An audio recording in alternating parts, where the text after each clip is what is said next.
यह रही एक सुंदर और प्रेरणादायक गुरु पूर्णिमा पर आधारित मौलिक कहानी, जो गुरु और शिष्य के रिश्ते की गहराई को दर्शाती है। अदृश्य दीपक, एक गुरु पूर्णिमा की कहानी। हिंदी में प्रेरणादायक कहानी, लगभग 1100 शब्द। बहुत समय पहले की बात है। हिमालय की तराई में बसा एक छोटा सा आश्रम था। वहां एक महान योगी स्वामी तेजोव्रत रहते थे। वे केवल तपस्वी ही नहीं, एक अद्भुत गुरु भी थे। दूर दूर से शिष्य उनके पास ज्ञान की खोज में आते थे। उनके सबसे प्रमुख शिष्यों में एक था आरव।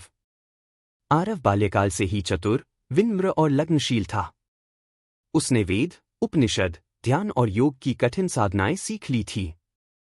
परंतु उसके मन में अभी भी एक प्रश्न बार बार उठता था। क्या मैं अपने गुरु की दृष्टि में उत्तम शिष्य हूं? एक परीक्षा की शुरुआत।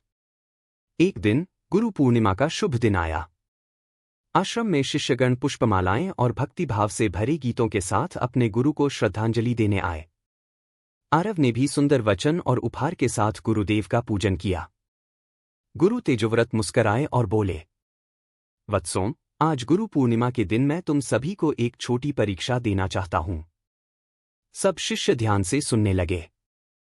गुरु बोले, आज रात, पूर्णिमा की रात्रि में, तुम सब जंगल में जाओ और अंधकार में एक ऐसा दीपक ढूंढ कर लाओ जो दिखाई न दे पर रोशनी दे। शिष्य चकित रह गए। एक ने पूछा, गुरुदेव, ऐसा दीपक भला कहाँ मिलेगा जो दिखाई न दे पर प्रकाश फैलाए? गुरु ने उत्तर दिया, जो इसे समझ लेगा वही सच्चा शिष्य कहलाएगा। शिष्यों की यात्रा। रात होते ही सारे शिष्य जंगल की ओर चल पड़े। कोई मशाल लेकर गया, कोई मिट्टी के दीपक।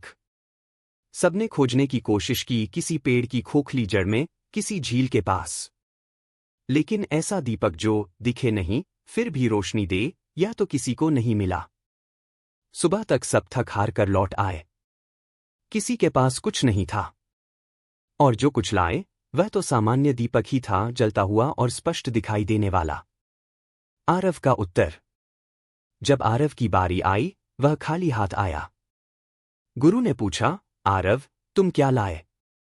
आरव ने हाथ जोड़कर कहा, गुरुदेव, मैं कुछ भी लेकर नहीं आया। परंतु मैं आपके प्रश्न का उत्तर समझ गया।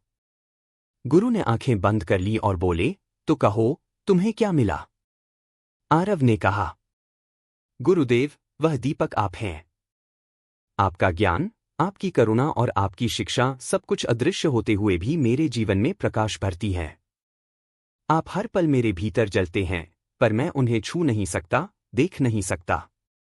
आपका प्रेम ही वह दीपक है जो कभी बुझता नहीं, पर दिखता भी नहीं। गुरु का आशीर्वाद।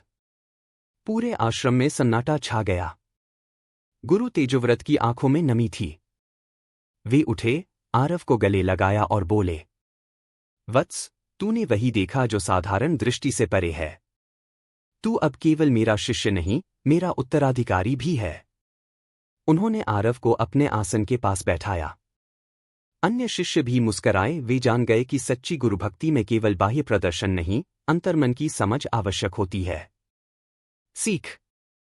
गुरु वह दीपक है जो खुद जलकर शिष्य के अज्ञान को दूर करता है।